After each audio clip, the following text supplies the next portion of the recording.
This house belonged to Amelia Earhart's maternal grandparents, Judge Alfred and Amelia Otis. The original house, today's gift shop, was built as Atchison was being settled in the 1840s. It was a small two-story house on a decent amount of land. In 1861, Alfred Otis purchased the land with the existing house and spent the next 12 years expanding it as his family grew. The final addition, the formal dining room, was completed in 1873. In 1897, Amy Earhart came back to her childhood home to give birth to her first child. It had been a hot summer, and Amy wanted to be surrounded by family for the birth. On July 24, 1897, Amelia Earhart was born in this house. After she was baptized at Trinity Episcopal Church, Amy, Edwin, and Amelia returned to their home in Kansas City, Kansas. At 3 years of age, however, Amelia came back to Atchison to live with her grandparents. There were numerous reasons for this move. Her grandmother, Amelia Harris Otis, was suffering from empty nest syndrome. Amy hoped that by sending young Amelia here, she could boost her spirits. Also, because of the railroad and the barges, Atchison was at the time a bigger city than Kansas City, Kansas. Thus, they had wealthier private schools. Amelia had her elementary school years at a school called the College Preparatory School, located here in Atchison. In 1909, when Amelia was 12, she and her family moved to Des Moines, Iowa, leaving her childhood home here in Atchison. In 1912, both Amelia Harris Otis and Alfred Otis died within a few months of each other. The property came into the hands of their children. In 1914, the Otis family held an estate sale, placing the money from the house and the furniture into a trust. 3 families have lived here since the Otises, each making minor updates to the house. The new electric outlets were added, rooms were carpeted, and the closets were built.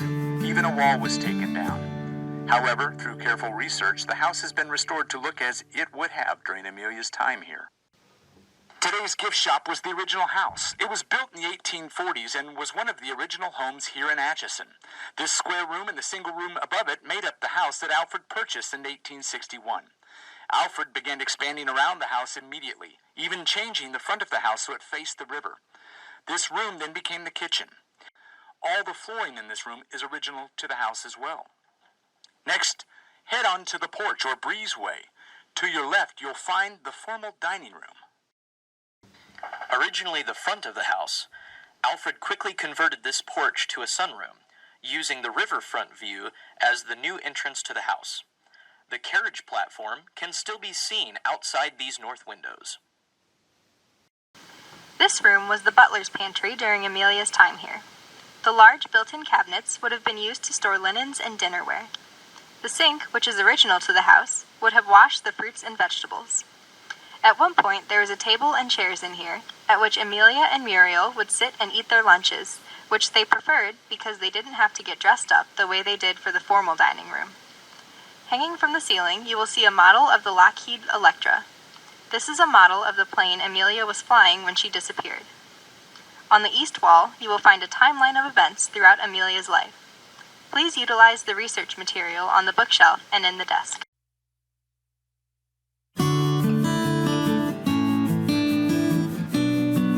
Originally, this room was split in 2. This side, or the west side of the room, was Amy's room when she visited, and it was here that Amelia was born. The other half, near the window, would have been Amelia and Alfred Otis's bedroom. On the bed, you will find newspapers that document all of Amelia's achievements throughout her life. The clothes that you see in this room are from the 2009 movie Amelia, all worn by Hilary Swank and donated by the producer of the movie.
This was Amelia's bedroom as a little girl. In this room, Amelia planned all of her childhood adventures. She, her sister, and neighborhood friends would take trips to Africa, Amelia's favorite, or the jungles of Brazil. They would invent sport games or have tea parties with Ellie the elephant and Donk the donkey, their favorite stuffed animals. It was in this room that Amelia found her spark of adventure, and it still lives on today. This is a flight log from 1929 at Curtis Airfield in New York. On this log, you will find numerous 99 member signatures, as this was from the day the charter was signed. The women were flying in for the meeting that would create this organization. Amelia's signature is on the second line. Additionally, you will find Charles Lindbergh on the top line, as he flew in the previous day.